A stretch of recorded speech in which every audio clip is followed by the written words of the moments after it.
Welcome back everyone. বর্তমানে কিন্তু Facebook ID hack একটা কমন ব্যাপার হয়ে গেছে।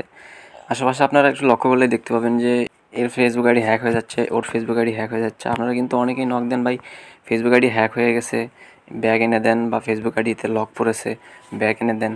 সো আজকে আমি আপনাদের কিছু সেটিংস বলবো, যে সেটিংসগুলো করে রাখলে আপনার ফেসবুক আইডি কেউ হ্যাক করতে পারবে না। এবং সর্বশেষে একটা গুরুত্বপূর্ণ সেটিংস বলবো, যে সেটিংসটা আপনি যদি করে রাখেন, যত বড় হ্যাকারই হোক আপনার ফেসবুক আইডি হ্যাক করতে পারবেন, আমি 100% গ্যারান্টি দিচ্ছি। সো চলুন সেটিংসগুলো দেখে নেওয়া যাক। ফেসবুক অফিসিয়াল ব্রাউজারে আপনারা আইডিটা লগ ইন করে নেবেন। এইখান থেকে 3 লাইন মেনুতে চলে আসবেন এবং এইখান থেকে সেটিংসে চলে আসবেন। সেটিংসে চলে আসার পরে আপনারা এইখান থেকে একটু নিচের দিকে স্ক্রল করে চলে আসবেন। নিচের দিকে চলে আসার পরে আপনারা এখানে একটা সেটিংস দেখতে পাবেন, সেটা হচ্ছে how people find contact you. এখানে ঢুকবেন আপনারা। এখানে ঢোকার পরে আপনি যেই সেটিংসগুলো দেখতে পাবেন, সর্বপ্রথম হচ্ছে এই সেটিংসটা অনলিমিট করে রাখবেন, কারণ আপনার ফ্রেন্ড লিস্টে কে কে আছে এটা অবশ্যই হাইড করে রাখার প্রয়োজন আছে। সো তারপরে দেখতে পাবেন যে এইখানে এই অপশনটা, who can look you up using the email address you provided. আপনি যে ইমেল অ্যাড্রেসটা ব্যবহার করতেছেন, আপনার ফেসবুক আইডিতে যে ইমেল অ্যাড্রেস বা জিমেলটা অ্যাড করা আছে, এটা যদি আপনি অনলিমিট করে রাখেন তাহলে কিন্তু কেউ ওই জিমেলটা দেখতে পাবে না। আর আপনার জিমেইলটা যদি কেউ না দেখতে পারে তাহলে বুঝতেও পারবে না কোন জিমেইলটা আপনার ফেসবুক আইডি ক্রিয়েট করা আছে, তাহলে কিন্তু সে হ্যাক করতে পারবে না। সো আপনারা দেখতে পাবেন যে নিচে আরও একটা সেটিংস আছে, সেটা হচ্ছে এই সেটিংসটা, who can look up you using the phone number are provided. So এটা অনলিমিট করে দেবেন। আপনি কোন ফোন নাম্বারটা ইউজ করতেছেন সেটা কিন্তু কেউ দেখতে পাবে না।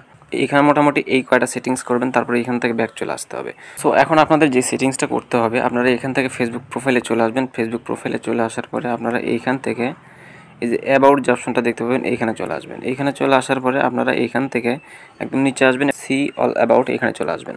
সো এখানে চলে আসার পরে আপনারা এইখান থেকে দেখতে পাবেন যে বেসিক ইনফরমেশন এবং এডিট অপশন, এখানে এডিট অপশনে ক্লিক করে দিতে হবে। এডিট অপশনে ক্লিক করে দেওয়ার পর, এটা কিন্তু গুরুত্বপূর্ণ সেটিংস, এটা অবশ্যই করে রাখবেন। এই যে আপনি ধরেন আপনার বার্থডে ইয়ার এবং বার্থডে ডেটগুলো যে আছে, এইগুলো আপনি যদি পাবলিক করে রাখেন, এটা দিয়ে কিন্তু যে কেউ আপনার আইডি হ্যাক করে নিতে পারবে। কারণ আপনার আইডি লিঙ্ক কপি করে যদি আপনার বার্থডে এবং আপনার বার্থডে ডেট এবং ইয়ার যদি জানে, তারা কিন্তু হ্যাক করতে পারবে। সো এই দুটো অবশ্যই অনলিমি করে দিবেন। এখানে ক্লিক করে অনলিমি করে দিবেন। আমার দেখতে পাচ্ছেন অনলিমি করা আছে, আপনারা অনলিমি করে দিবেন। এটাও অনলিমি করে দেবেন, এইটাও অনলিমি করে দেবেন। সো তাহলে কিন্তু আপনার বার্থডে ডেট কেউ দেখতে পাবে না, যে আপনার জন্মসাল কত দেওয়া আছে, তাহলে কিন্তু আপনার আইডি কেউ হ্যাক করতে পারবে না। সো এইখান থেকে ব্যাক চলে আসুন। এখন যেই সেটিংসটা আলোচনা করবো সেটা হচ্ছে গুরুত্বপূর্ণ একটা সেটিংস, যে সেটিংসটা করে রাখলে যত বড় মাপেরই হ্যাকার হোক আপনার আইডিটা কেউ হ্যাক করতে পারবে না। সো সেটিংসে চলে আসতে হবে। সো এখান থেকে চলে আসতে হবে see more in account centre, এখানে ক্লিক করবেন আপনারা। এটাতে যদি এখনও লাইক না দিয়ে থাকেন, অবশ্যই ভিডিওতে লাইক দিয়ে চ্যানেলটা সাবস্ক্রাইব করবেন, কারণ আমাদের চ্যানেলে প্রতিনিয়ত এরকম টিউটোরিয়াল ভিডিও আপলোড দেওয়া হয়। আর যদি ভিডিওটা ফেসবুক পেজ থেকে দেখে থাকেন, অবশ্যই পেজটা ফলো করবেন। সো এইখানে আসার পর আমাদের যে গুরুত্বপূর্ণ সেটিংসটা রয়েছে পাসওয়ার্ড অ্যান্ড সিকিউরিটিতে, এখানে ক্লিক করবো আমরা। এখানে ক্লিক করার পরে এখানে দেখতে পাবেন যে 2 ফ্যাক্টরি অথেন্টিকেশন, এখানে আপনারা ক্লিক করে আপনাদের কাছে যে ফোন নাম্বারটা থাকে সেই ফোন নাম্বারটা আপনারা এখানে অ্যাড করে দেবেন। তো আপনাদের এখানে পাসওয়ার্ড দেওয়ার পরে আপনাদেরকে ফোন নাম্বার অ্যাড করতে পারবে। আপনার ফোনে যে অ্যাক্টিভ একটা ফোন নাম্বার আছে সেটা এখানে অ্যাড করবেন। সো এই ফোন নাম্বারটা অ্যাড করলে হবে কি, আপনার ফেসবুকের যদি নাম্বার পাসওয়ার্ডে কেউ জানে, তারপরও আপনার ফেসবুক আইডি লগ ইন করতে পারবে না।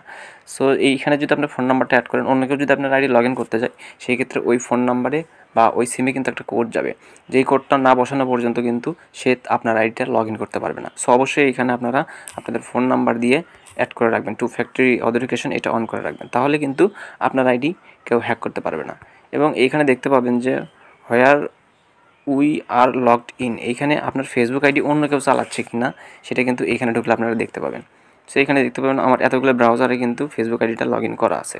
এখন যদি আপনি চান এখান থেকে সকল ব্রাউজারের যেই ব্রাউজারে বা যেই ডিভাইসে আপনার ফেসবুক আইডি লগ ইন করা আছে লগ আউট করে দেবেন, তাহলে select device to log out, এখানে ক্লিক করে আপনি সবার ফোন থেকে ফেসবুক আইডি লগ আউট করে দিতে পারবেন। যদি অন্য কোনো ফোনে লগ ইন করা থাকে সেই ক্ষেত্রে select device to log out, এখানে ক্লিক করে লগ আউট করে দেবেন, তারপর আপনি পাসওয়ার্ডটা চেঞ্জ করে নেবেন, তাহলে কিন্তু আপনার ফেসবুক আইডি দ্বিতীয়বার কেউ লগ ইন করতে পারবে না। সো বন্ধুরা, এই গুরুত্বপূর্ণ সেটিংসগুলো আপনারা করে রাখলে কিন্তু আপনাদের ফেসবুক আইডি কেউ হ্যাক করতে পারবে না। সো ভিডিওটা যদি ভালো লেগে থাকে বন্ধুরা, অবশ্যই ভিডিওতে লাইক দেবেন, চ্যানেলটা সাবস্ক্রাইব করে দেবেন। আর যদি ভিডিওটা ফেসবুক পেজ থেকে দেখে থাকেন, অবশ্যই ফেসবুক পেজে ফলো দিতে ভুলবেন না। সবাই ভালো থাকুন, সুস্থ থাকুন, আল্লাহ হাফেজ।